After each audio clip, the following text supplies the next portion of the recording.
L'effet de fermeture. Cet effet de fondu en fermeture, c'est un effet assez simple, il n'y a pas grand chose à faire. Il suffit tout simplement de sélectionner la sélection que vous voulez établir une fermeture. Donc imaginons je veux fermer ça progressivement. Voilà. Pour ce faire, vous allez dans Effet, fondre en fermeture. Et vous voyez le spectre ici, quand il part normalement et il diminue pour voir presque nul. Voire il arrive tout au bout, c'est nul. Si on écoute là maintenant, il s'atténue.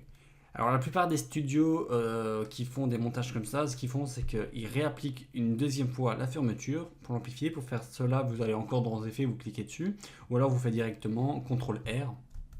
Il réapplique une deuxième fois et on voit qu'on a une courbe bien plus écrasée, bien plus belle comme ça qui descend. Si on la réécoute, elle s'atténue, vous voyez qu'elle est beaucoup plus fortement atténuée. Donc vous pouvez l'appliquer autant de fois que vous voulez. Vous voyez, c'est que si je fais CTRL R une fois, enfin on est déjà à la deuxième fois, troisième fois, quatrième fois, cinquième fois, sixième fois, il va atténuer de plus en plus. Donc nous on va revenir CTRL Z à la deuxième fois. Et vous pouvez par après faire la suite, imaginons. Si je refais une sélection et que je souhaite remonter, donc là ça sera le deuxième effet, mais je vous le mets directement, c'est le fondu en ouverture. Il réapplique une fois, vous faites CTRL R pour la réappliquer, et vous voici avec un fondu et un autre fondu d'ouverture pour placer entre temps quelque chose. Imaginons, on va écouter ça une fois.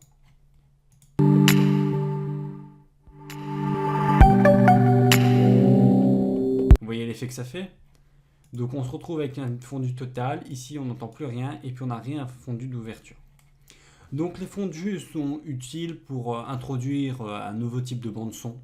Si vous voulez vous laisser une pause, maintenant je parle, et puis je veux vraiment qu'il y ait un silence, puis la musique démarre. C'est utile aussi dans la radio. On avait les deux choix, on a vu tout à l'heure, pour permettre ici de parler tout en laissant la musique démarrer progressivement derrière notre voix. Et ici, nous voyons carrément comment fondre le spectre pour avoir une onde sonore qui diminue de plus en plus. Donc c'était un effet regroupé, donc je parle en même temps de fondu de fermeture et fondu d'ouverture. En même temps, je peux vous indiquer qu'avec Adjustable Fade, vous pouvez modifier les valeurs de fermeture. Donc c'est un autre module vous permettant tout simplement de choisir le type de fondu que vous souhaitez. Et vous paramétrez le démarrage, comment il démarre, où est-ce qu'il stoppe. Vous sélectionnez le type ici. Et après, vous pouvez le faire appliquer. Donc c'est un effet qui est, on va dire, une alternative qui est disponible avec. Mais c'est un effet à part. Donc normalement, les effets là vont tout seuls. Donc c'était tout ce que j'avais à dire pour les effets de fermeture et d'ouverture. Nous allons voir à présent l'effet inverser le sens.